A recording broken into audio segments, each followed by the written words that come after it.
Hi.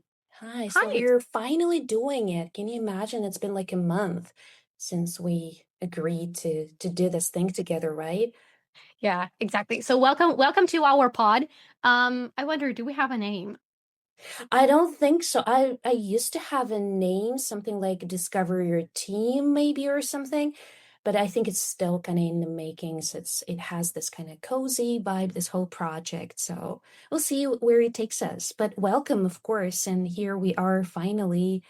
Kseniya and me recording this for you, or a little accent piece of musings. So yeah, Mhm. let's get started. Yes, exactly. So a couple of words about myself. I'm your co-host today. My name is Ksenia, and I am a certified teacher. Like I have a bachelor's in teaching English and Chinese, and I've been teaching an American accent for a couple of years now, I think. Wow, that's such a huge, surprise to me that you're fluent in Chinese. I'm, Actually I'm not didn't know fluent that in about Chinese. you. Wow. I Yeah. mean, right. Okay, so you're not teaching it now, I currently. used to teach it, used to, but not Wow. now, not anymore. My God, I just remember my um, timid attempt to tackle Chinese. I think I reached this A 0.1 level and just bailed because I realized that's my brain is not wired for this level of challenge. Oh, So kudos to you, Ksenia. I mean, that's thank you. amazing. It's amazing. Okay. Right about me. I'm an English teacher and I'm an accent coach, and I've been on this accent thing for 5 years now, I think, and I've been teaching it for 3 years, and it's been a wild ride, I think, a nerdy one. I'm into voice training and the science of speech and original accents. So I love teaching English. English is like my major passion in life, but this thing with the accent, it's something where everything is just clicking for me. So that's Wow. my sweet spot of passion, I don't know, pleasure, nerdiness, a little bit of I don't know, self-torture. Everything just melts together perfectly for me. Yeah. So how about you? I just have a question in regards to your journey. So I see like you have a lot of, avenues you explored. How did you end up being an accent coach? Like, why did you choose it to be like the major avenue for you? Yeah. Okay, it all started with Chinese, to be honest, because Chinese speakers they were saying, "Wow, you have such a good pronunciation." Not the language, the pronunciation, like Chinese pronunciation. And then I decided to shift gears. Like, okay, what about my English pronunciation? At first, I had this British slash Russian pronunciation from the university. I think we all had it. And then I understood, oh, probably I need to master it. So I decided to master my British pronunciation, but I just didn't like it. And then I looked at American one. Okay, maybe that's my path. And here I am. All So right. I was self-taught. I downloaded a lot of books, a lot of audios and videos. I decided that I can do it myself. So I did a bit of shadowing without like knowing any techniques, but it is okay. Like you do you if it works for you. And then I saw Julia's course and I decided to take it. And then I took Ah, another one and another one. And here I am. all right. So it's like just perfect, like the stars aligning, perfect situation, Yeah, I right, for you. guess. Oh, Yeah. or just your mind is taking you to the right places. I Your just love acting, subconsciousness and acting. I Okay. think that the voice, this um, m- being able to do something with your voice is a huge part of acting. Like, Absolutely. It's yeah. like it hits right in the feels, I think, voice and everything. Like to me, at least when I listen to a person, to an actor, like this is the first thing that jumps at me, their Hmm. voice. And yeah, it's fascinating how I think it kind of goes above all the filters in our head, How did you start? right in the brain. Yeah, for sure. So how did you start your journey? Well, I don't know, just something that happened to me naturally. I thought I actually didn't have like a knack for it, to be honest, because it wasn't an easy journey for me. I also did a lot of research myself. I took courses, but at some point I hit a lot of, like obstacles on my way. I felt like the voice was not voicing properly. Then I had voice classes with a voice coach, a lot of stuff happening in this direction still. And yeah, I was just sampling different things, say like teaching fluency, teaching the American accent. And then somehow I just felt the energy's there. I want to be there more than in other things in my life. So this is, I think, basically just me listening to myself, tuning into my desires and following through. Wow. So you mentioned something about like obstacles. Is it the part of our topic? I think so. That's the perfect segue I'm trying to create, or not maybe a perfect one. This is perfect. So today Thank we're you. digging into something that like every language learner at some point struggles with, right? Yeah, it's Especially when it inevitable. comes to pronunciation. Yes. This is Absolutely. the what? The what? What's it called? Plateau, right? Plateau, exactly right. That's such a tricky word in itself, right? Don't you True. think so?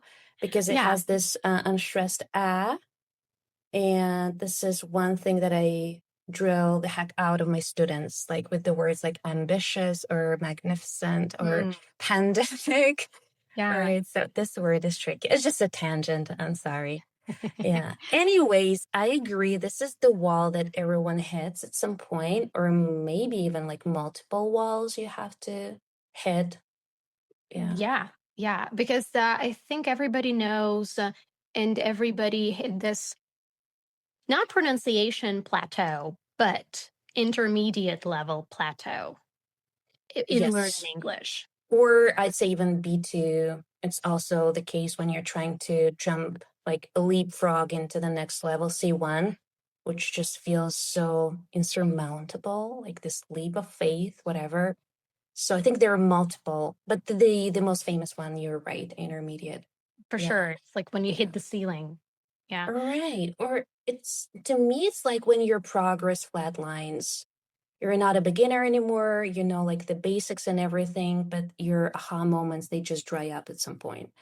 So it kind of feels like you're stuck in a loop and the scenery is not Exactly. changing. Like you're going on this treadmill and the scenery is just the same around you. And Exactly. it hits you hard because it takes all the pleasure out of it, right? Did you ever like have this experience with Chinese, maybe with English? For sure. For sure. Chinese and English and pronunciation. So All as we're right. talking about like pronunciation specifically, I think that I hit it a couple of years ago, maybe like 3 years ago, when I thought, um, that's it. I'm so fluent. I'm so perfect with my pronunciation, you know. And then I recorded myself. I recorded some videos and audios, and I listened to myself. I was so embarrassed by the way I sound. I just didn't like it. I tried different techniques, but nothing seemed to work because the progress was so slow. Like it seemed like it was stalling really. And then I decided to change the technique, like not to try and do something like by myself, but maybe get a teacher or a coach. And this is where I met like Julia, and Mm. I decided to take a course, and it really helped me. Right. Yeah. When you see like yourself from a different perspective, or just find a person who can hold up a mirror to you. Yeah, they hold this mirror and you realize like these are the areas I need to work on, or this is like the blind spot of mine, and this is like something I have to work on. It's I will say that I think it's honestly next to impossible when you do it yourself alone. You Hmm. need someone to give you some feedback, at least at some point.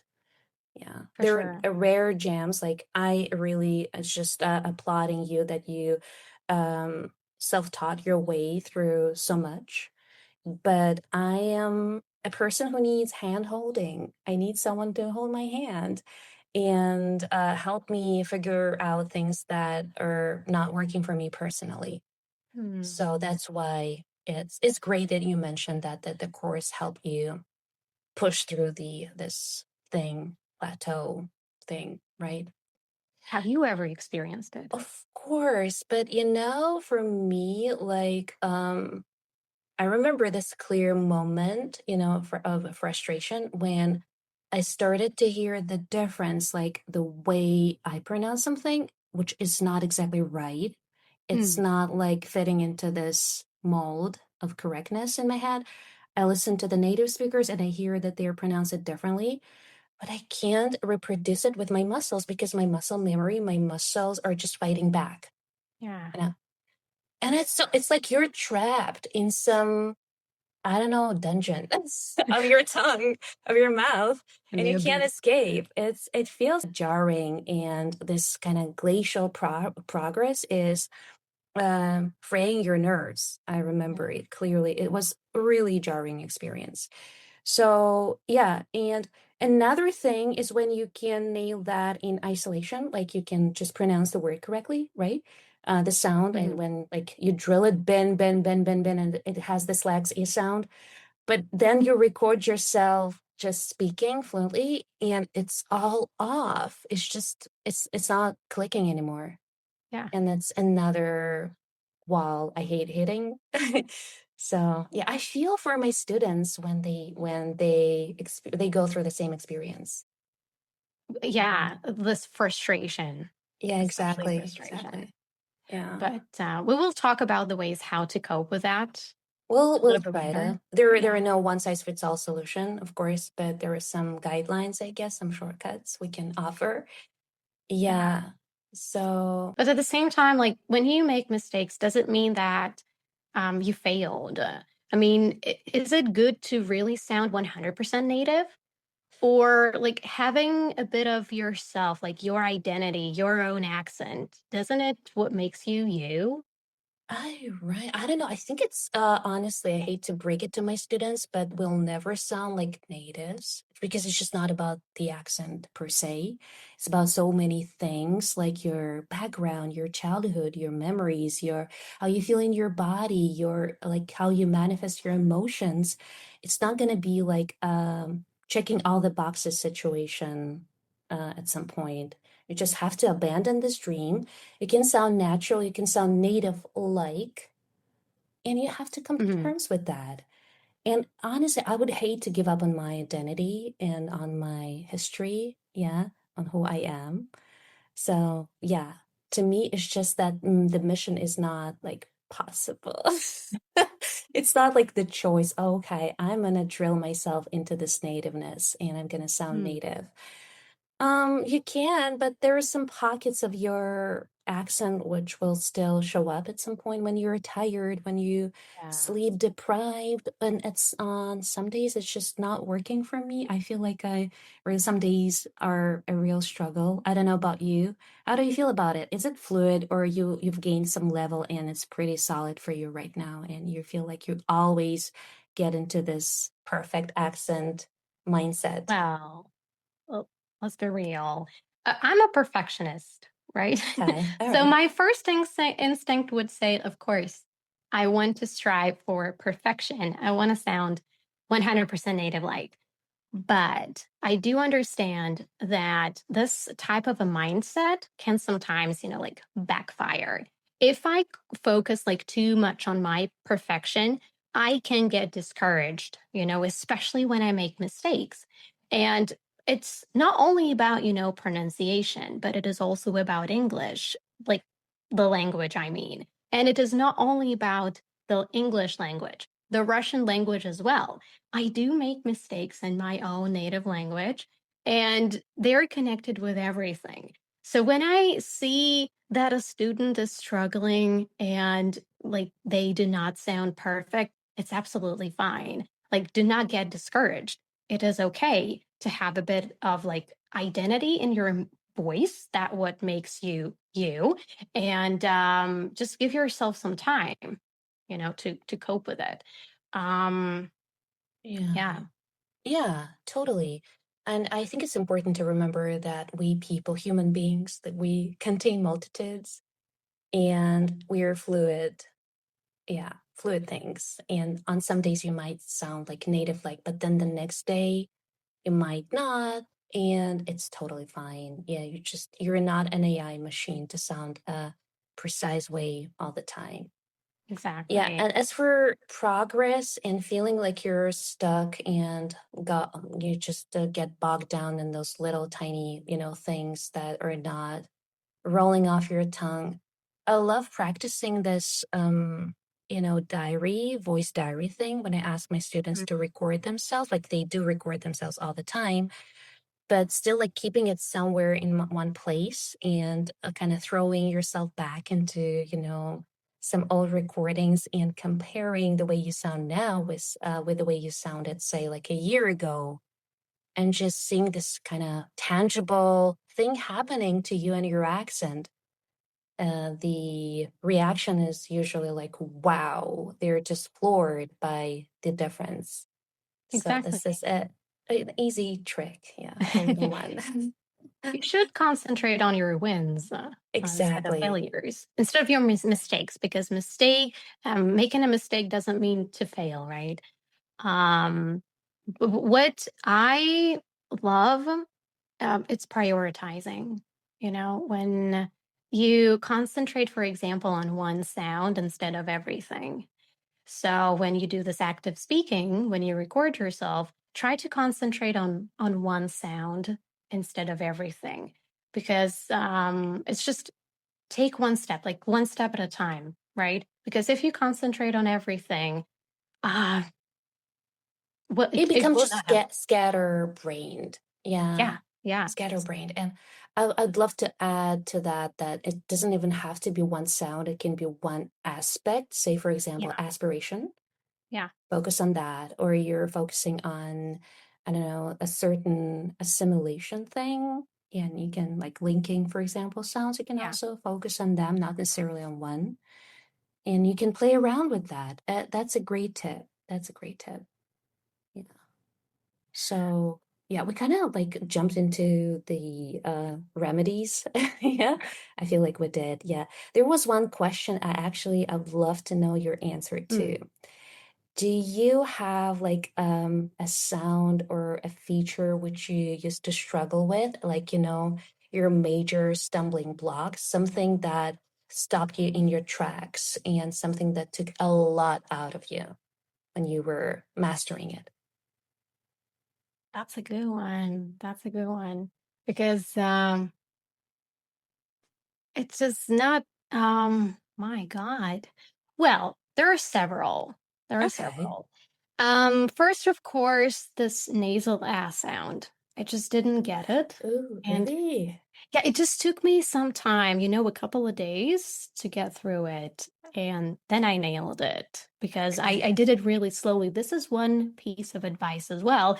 Do not strive for speed and fluency, strive for accuracy when it comes to learning an accent, for example. So do not record yourself like speaking really fast. Yeah, but do it slowly, like as if you are a zombie.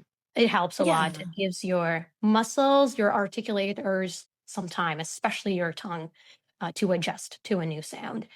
But then when my students make mistakes, especially sk Oh, aspiration, no, the I long ones. tend Yeah. I Yeah. yeah, I tend to repeat after them. I'm like, "What is going on?" And Mirror I just neurons hate in it. action. Yeah. Yeah, yeah, and I hate it. I have to, like, stop myself from making this mistake. I'm like, "Wait a second. Okay." Oh, yeah. Or sometimes you just get so carried away with breaking the word down, because it just doesn't work, like some part of it. And you think Mm, of a way to explain it, and then it's just you try to break it down, dissect it, and then you end up not being able to pronounce it yourself because you've been like, just stretching it, like, yeah. tearing it apart with the student. Yeah, to me, if you don't mind Mm. me answering my Yeah, sure, sure. question, I just dying to share my experience. The R sound, oh my God, Mm. that was such an uphill battle for me, like keeping the tip down. And I feel so much for my students who struggle with the sound for months. It takes them months to nail it. And because it took me, I think, a year, honestly, Oh, yeah, to train this muscle, like the back of my tongue properly. Yeah, it's a tricky sound. And when I like talked with one amazing accent coach, a native speaker, he is an actor as well, I think, I'm not sure. And he told me like, well, the R sound for me, as a native speaker, American, is my resting place. It's where like mm. everything just rests for me in my mouth. It's where I stop and take a break. And it's like, this cornerstone of the accent for me. But I realized that for me, it took so much, energy and effort to tackle it, to somehow accommodate it in my mouth, that to me, it sounds like an insult on some level. Okay, a resting place. What helped me is having voice training sessions where I Wow. realized that we are all different, or the shape of the tongue can be small or big. There might be some problems with your bite. There might be like a different shape of your palate, of your soft palate. And there is no one size fits all here. Like you have to explore it with the student, try out different things, tap into speech therapy even sometimes, because Mm, yes, some things you think, okay, this is the way it should be pronounced and articulated, and this person starts doing it and it doesn't sound for them. It doesn't work for mm. them. You have to find a different way. You have to find even maybe a Russian sound, which will help them, get into the right uh mode for the English sound, which I know is questionable, but I honestly resort to that at times. So it's all like a detective story, and I love to be a sleuth, and I love to, get to the bottom of things with my students. Yeah, but slowing down and just being mindful of what is happening in your mouth is just like like the baseline, something we have Yeah. to do. I agree with you. So for me, my major villain is the R sound. Interesting.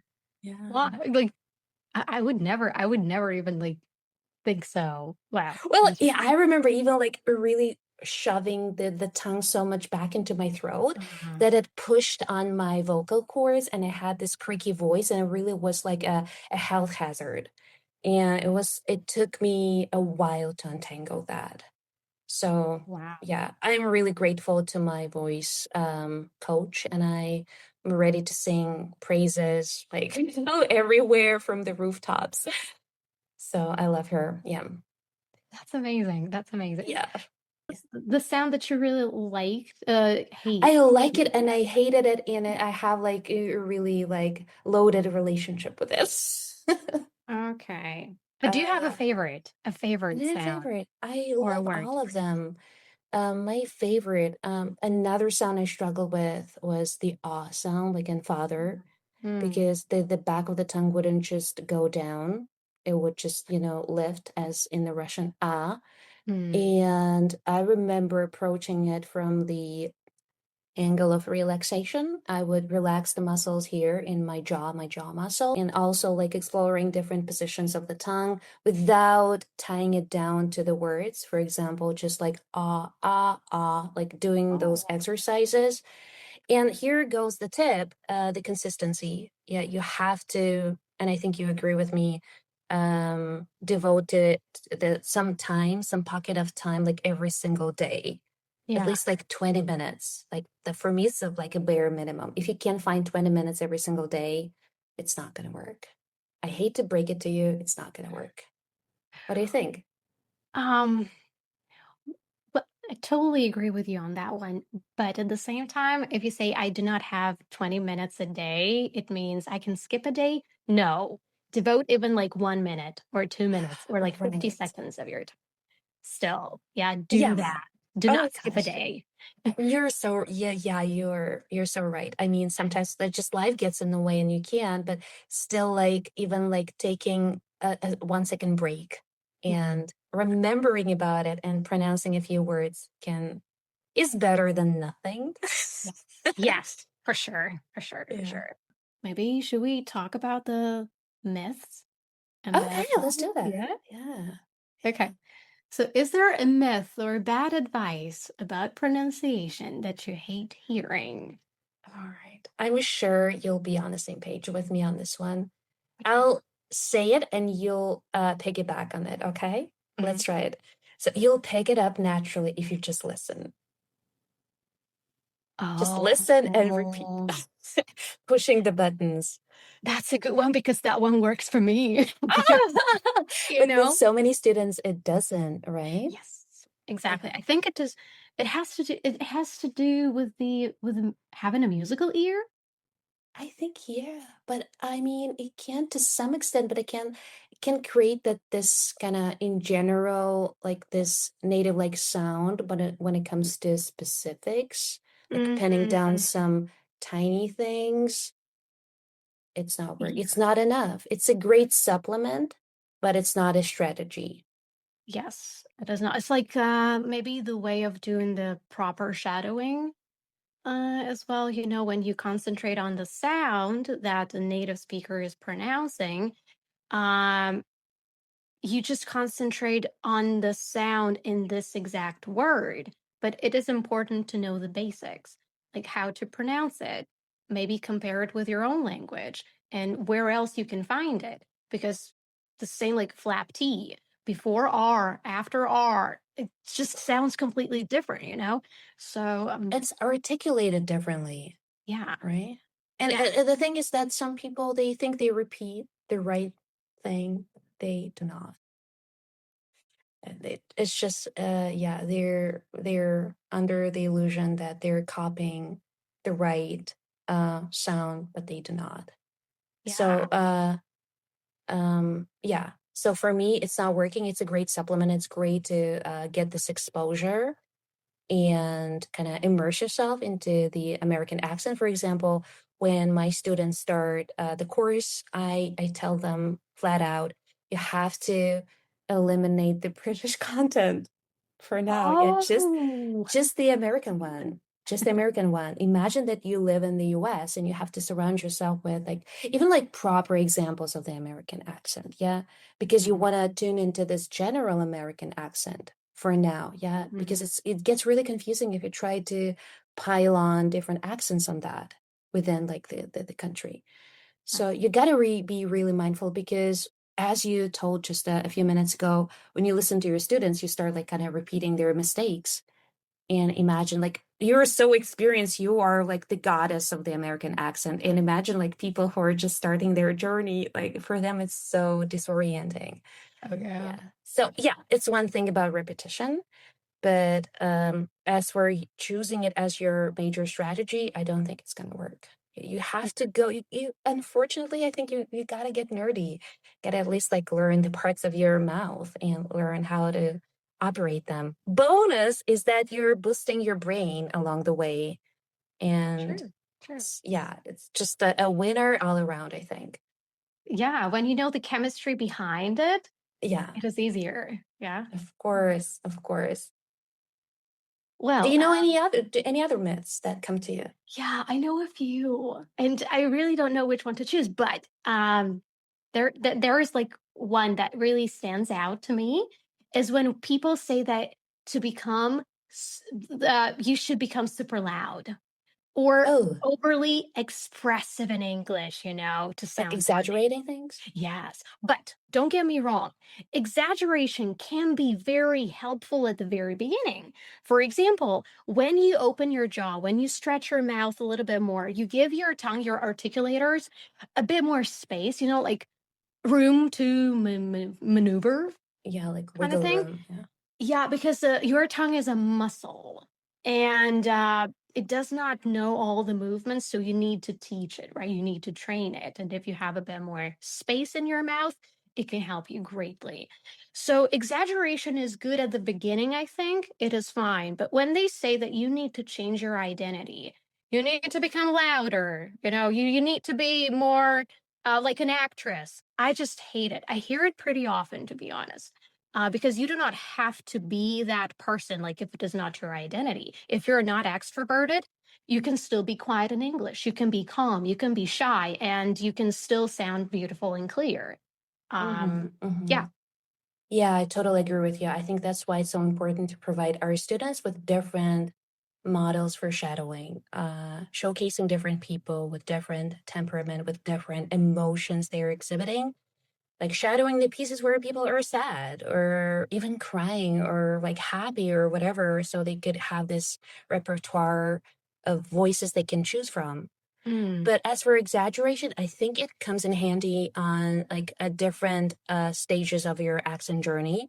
I honestly use it myself at times, specifically when I struggle to wrap my tongue around a certain like phrase or something. Sometimes it does happen to me.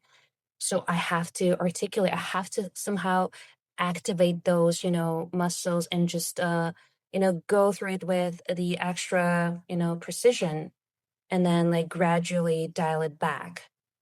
yeah. So I find it useful, but sometimes you have to like practice both modes. First, for example, like exaggerating and then like I honestly love like, creating the scale. Like right now, for example, I'm doing 10 out of 10 effort and then just 3 out of 10 and then 5 out of 10 Hmm. and seeing how it works for me. You know what I mean? Yeah. Yeah. Yeah. So Yeah. like creating this kind of awareness around the effort I put into like the way I speak, Yeah. it does help. It's like my measuring stick. Yeah. I want to mention, if you don't mind, one more myth. Sure. Sure. Sure. Don't worry about your accent. Oh, what do you mean? That's, yeah, you don't have to worry. You just didn't find the right people that could understand you. And that's Oh. why, like, it's all about, this dominance of American culture. You have to Hmm. preserve what you have. You don't have to change yourself.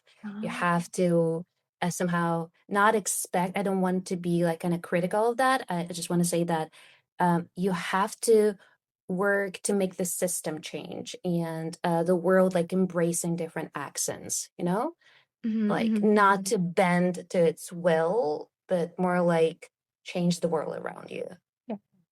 But Um, yeah, what do you it's like think? pronunciation positivity. Probably, yeah. I'm not like familiar with the term, but I just that. made it up. Uh-huh. All Yeah. right, like a like toxic positivity. Yeah, or like body positivity, All right, you need got it. to Uh-huh, love uh-huh. yourself and love your accent, but come on, if you want Yeah, to yeah, shoot yeah. for stars, do that. Yeah, I think like it's not like vanity or erasing your identity. Mm, It's a visibility. Sometimes we have to use the tools to get ahead in life, and dismissing it as not important is just like erases the emotional weight it carries for a person, that the mm, struggles they have to go through, I don't know, the jobs they don't get because of that, or the clients they can't get because of their accent not being clear. yeah, So yeah, you have to find the sweet spot, like the middle ground. Yeah, as you mentioned before, you don't have to um, give up on your identity. yeah. You will still preserve it. It doesn't matter what accent you're speaking. Let's talk about students, shall we? Yeah, And some topics sure. that kill their motivation. Oh, the buzzkill thing. Yeah. Do you have like, Um, all right, in your accent trading career, which topics did you or have you struggled the most with? wow. Well, again, I have like some top hits. Starting with this nasal ass sound, of course. Okay. Uh, they're like, what? What? It's like a diphthong. Well, what are you talking about? Like, I've never heard it before. And then you show them videos, and they're like, yeah, you're right. And a lot of students, they struggle with that. Um, the second one I think on my list is this flap T. thing. Um, I don't know. But it is a bit weird to me because we have that sound in our own language. And when you tell them about it, they still don't get it. Even if you try like different techniques, it just takes time, sometimes a month, sometimes 2 months, sometimes even more for them to, master this flap T sound. What else? Very often it's like Russian specific one. It's like making soft consonant before this tense E. Oh Yeah, yeah, like like team. yeah, or like sneak. I don't know, something like Sneak. that. Need. All Yeah. right. Yeah, it's Uh classic. that's of course in my top. But I really wanna address the big one. It's like fossilized errors. When you learned how to pronounce that word in this exact way many, many years ago, and then suddenly it was wrong, and now you need to change it. For example, I don't know the word fantasy. Some students they pronounced it fantasy their whole Yeah. life, or like episode instead of Yeah. episode. Mm. And they're so shocked about it. And it is a fossilized error because it is very difficult to improve it, to make the correct sound, not fantasy but fantasy, for example. Yeah. um It goes from Russian as well, I think. Yeah, because like in Russian we pronounce it yes. with the sound Z. Yeah, we're using vocal cords. Yeah, or like I don't know, when you learn the word, I don't know where it came from, but a lot of my students they say vegetable instead of vegetable. And What? yeah, so it's not So, from Russian really because they see the word uh, table and like, okay, it is vegetable probably, and then it takes so much time for them to it's really. like kind of now I think like it makes sense because it's like a double stress word. It's so long you want to stress it in two parts. Yeah, that's a I never table. thought of that. Like now, yeah, come to think to it's like, wow, you have the That's and logic behind it. yeah, there is logic in this madness, right? Right, but yeah, for me, like just adding one more example to Yeah. your bunch, it's colleague. I have some Oh, amazing students with just perfect accents, and they're saying colleague. that I was don't know. me. Really, that This was word me. is cursed. Yeah. And Yeah. again, it's Russian, I guess. Yeah. It has never been a case for me. My pet peeve, like my personal pet peeve, is and it's giving me pause right now because I'm afraid to mispronounce it. Oh It's wow. national. No, oh yeah. It's just this is nation national. And I always have to remember nation first, just to make sure that the adjective is the Oh opposite. wow. Wow. That is so Crazy. interesting. Yeah, right. Yeah, with this nasal oh my God, it's just so, yeah, it's so sneaky, right? It's either for them just a regular or they're turning it into a nasal So Mm, it's hard for them to find like this perfect, crevice between yeah, the back of the tongue and the soft palate. Yeah, true, exactly. true. This is a tricky sound. And also this kind of evil combination of the flap T sound and the R colored vowels, like party or Yeah. order, right? Or border. Oh my Oh God. yeah. I get so many complaints. True, true, true. But it is important to bring awareness, I don't know, and some patience. So you just need to remember that this fixing does not happen overnight. Yeah, and it's okay if you mispronounce this word. It's okay if you're saying order for now with a true D, just Yeah. because for like at this stage, just this is the way it's gonna work for you. Clarity is over everything. Yes. Yeah, you're right. Like you need to slowly replace this muscle memory. Mm-hmm. So it takes some time. For sure. Yeah. And it's important to track those increment changes in your students' speech. For example, they were struggling with the words like water, yeah, the flap Hmm. T sound and the R sound. And then you hear them casually dropping this water thing in a conversation. You're like, Hmm. listen, you just did Yeah. that. You just did that. Yeah. And they were like, wow, I did that. And I record all my pronunciation classes. So I have the evidence. I have the receipts to show. Like, you see? I can cut it out and send it to them. Listen, Wow. you're doing it. That's You're already amazing. there. Yeah. Again, Right. it's like concentrating on your wins. Yeah. It's like the what's this word? My what's thumb rule or something? No, it's not the expression. Okay, don't remember it. Yeah. My rule of thumb. I remember now. Ugh. Mhm. Rule of thumb. Right. Okay. So I think that's great. Such a positive note to round off our conversation. What do you think? Do you have any like final thoughts or anything? Um, just let go of yourself, really. Do not become frustrated because of your mistakes. It is a part of a process. And, to eliminate this mistake, you go through different stages. First you acknowledge the mistakes that they exist. Then you start noticing it in other people's speech. Then you say it, you notice it, and then you self-correct. And then finally, you say a word correctly and consistently without even like thinking about it. And it takes time. So let go of yourself. If you're not like perfect in pronunciation, give Yeah. yourself some time. Absolutely. And don't treat it as an ego boost or ego mission. It's about you sounding more at ease, more natural. Don't focus on your self image, focus on your communication with other people and how it's improved with the help of the accent you're working on. So, yeah, focusing on others does help instead of focusing on yourself at times. Rome wasn't built in one day, and you should be patient and not expect this great change overnight. That's true. Yeah, that's right. Okay. Okay, I think we can wrap it up.